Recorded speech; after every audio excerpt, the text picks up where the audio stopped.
ഏതാണ്ടൊക്കെ മലമറിക്കുമെന്ന് പറഞ്ഞല്ലോ. എന്റെ കഷ്ടപ്പാടുകൾക്ക് പരിഹാരം കാണുന്നു പറഞ്ഞല്ലോ. എന്നിട്ട് എന്തായി? കാണാൻ ശ്രമിച്ചതാ മോളെ. അതിനിടയ്ക്കല്ലേ ഒരുത്തൻ ചാടി വീണത്. ആര്? അവൻ ആ നിൽക്കുന്നവൻ സുമേഷ്, അവന്റെ ഡ്രൈവർ. അതേ മോളെ, ലക്ഷ്മിയെ കുത്തിക്കൊല്ലാൻ ഇവൻ കഠാര ഉയർത്തിയതാ. ആ സമയത്ത് ഇവനെ അവൻ ചവിട്ടി വീഴ്ത്തിക്കളഞ്ഞു. അപ്പോഴാ അകത്തേക്ക് ആനയിച്ചുകൊണ്ട് പോയ കണ്ണൻ ഒരു പരിപാടി ചെയ്തത്. അവനെ വീൽ ചെയർ ഉണ്ടല്ലോ, അത് ഓണാക്കി ഇവന്റെ ദേഹത്തോട് കേറ്റി അങ്ങ് ഇറക്കി. അല്ലേടാ? അതെ അതെ. അതിനുശേഷം അച്ഛന്റെ വൻകുടലും ചെറുകുടലും എല്ലാം കൂടെ ഒന്നായെന്നാ തോന്നേ.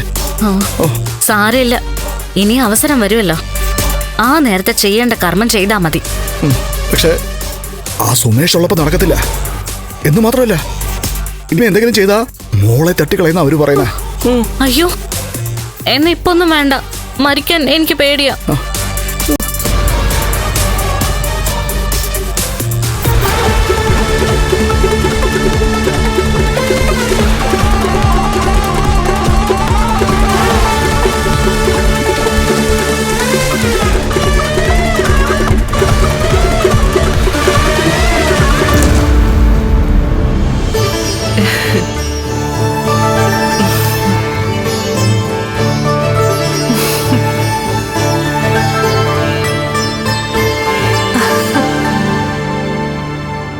ഇന്നലെ എന്തൊക്കെയാ മോളെ സംഭവിച്ചത്?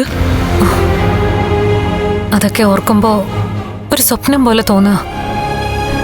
കരുണയൊന്നും അറിഞ്ഞിട്ടില്ലല്ലോ?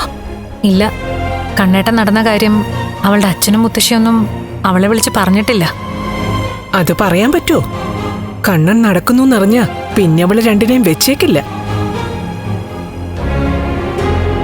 ഇന്ന് കേക്ക് മുറിക്കലൊന്നും വേണ്ട മോളെ. ഇനി ആ സമയത്ത് കരുണയുടെ അച്ഛൻ വീണ്ടും ആയുധമായിട്ട് മോളുടെ അടുത്തേക്ക് വന്നാലോ? ഇനി അങ്ങനെ വരാനുള്ള ധൈര്യമൊന്നും അങ്ങേർക്ക് കാണില്ല. ഞങ്ങൾ ഇവിടുന്ന് പോയ ശേഷം അമ്മയോട് വഴക്കിടാനോ അമ്മയെ തല്ലാനോ മറ്റോ അമ്മയും മോനും വന്നായിരുന്നോ? ഏയ് ഇല്ല. രണ്ടാൾക്കും തീർത്താ തീരാത്ത ദേഷ്യം ഉണ്ടെങ്കിലും എന്നോട് കൂടുതലൊന്നും പറഞ്ഞില്ല. ദേ പറഞ്ഞ തിരിച്ചു പറഞ്ഞേക്കണം.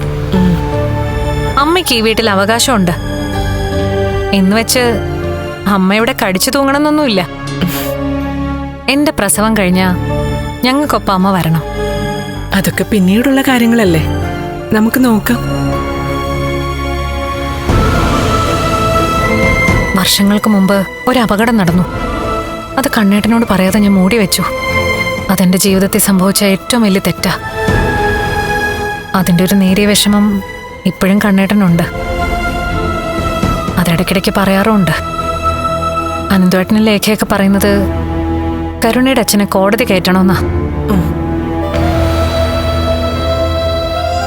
പിന്നെ ഞാനാ അത് വിലക്കിയത്.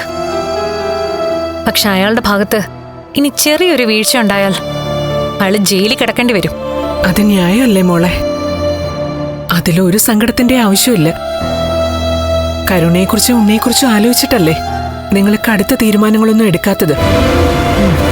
ഇത്രയും തെറ്റുകൾ ചെയ്തിട്ട് പോലും മോളെയും കണ്ണനെയും കൊല്ലണമെന്ന് പറഞ്ഞ് നടക്കുക അയാളും അയാളുടെ അമ്മയും ഒക്കെ. കരുണ അങ്ങനെ ആയിപ്പോയല്ലോ അമ്മേ.